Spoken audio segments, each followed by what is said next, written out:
بسم اللہ الرحمن الرحیم۔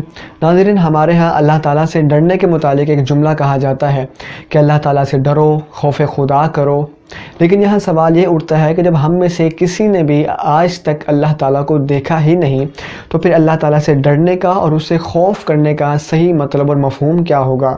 تو دیکھیں، اگر کسی کے ذہن میں اللہ تعالیٰ سے ڈرنے کا یہ تصور ہے کہ معاذ اللہ تعالیٰ کی ذات ہی کچھ ایسی ہے کہ جو خوف میں اور ڈر میں مبتلا کر دینے والی ہو، جس کو دیکھ کے انسان وحشت میں مبتلا ہو جائے، اس پر ایک وحشت اور خوف طاری ہو جائے، تو یہ بالکل ایک غلط اور غیر شرعی تصور ہے۔ آپ ذرا خود سوچیں کہ جب کائنات میں اتنی حسین، خوبصورت، دلکش اور دل آویز چیزیں موجود ہیں، تو ان تمام چیزوں کو پیدا کرنے والی ذات ہمارا رب خود کتنا حسین اور خوبصورت ہوگا۔ تو دراصل اللہ تعالیٰ سے ڈرنے کا مطلب اللہ تعالیٰ نے جو گناہ کرنے والوں کے لیے عذابات پیدا کیے ہیں، اس کی گرفت ہے، اس کی وعیدات ہیں اور اس کی بے نیازیاں ہیں، ان تمام چیزوں سے ڈرنے کا نام دراصل اللہ تعالیٰ سے ڈرنا کہلائے گا۔ اگر کوئی شخص گناہ کو اس وجہ سے چھوڑ دیتا ہے کہ میرا رب مجھے عذاب دے گا، میری گرفت فرمائے گا، تو ہم یہ کہیں گے کہ اس شخص میں خوف خدا موجود ہے، یہ شخص اللہ تعالیٰ سے ڈر گیا۔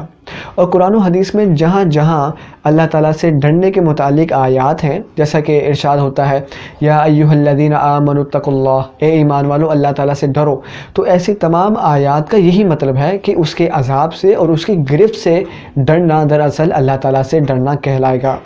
اور ناظرین کرام، صحیح بات تو یہی ہے کہ انسان کو ہر وقت اپنے اللہ سے ڈرتے رہنا چاہیے۔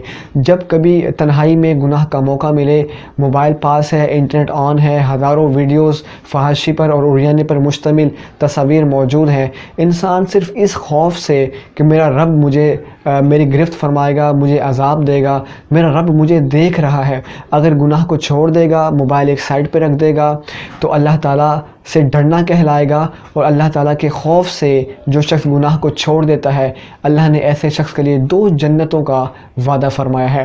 لہذا شیطان سے لڑنا مشکل ضرور ہے لیکن ناممکن بالکل نہیں ہے۔ انسان مقابلہ کرے، اللہ تعالیٰ ضرور انسان کی مدد فرماتا ہے۔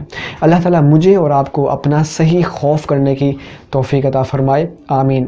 اگر آپ کو یہ ویڈیو پسند آئی ہے ضرور لائک کریں، اپنے تاثرات ضرور کمنٹ باکس میں مجھے دیا کریں، اور خوف خدا سے متعلقہ اس کلپ کو اپنے دوستوں کے ساتھ ضرور شیئر کریں۔ ملاقات کرتے ہیں اگلی کلپ میں۔ وما توفیقی الا باللہ۔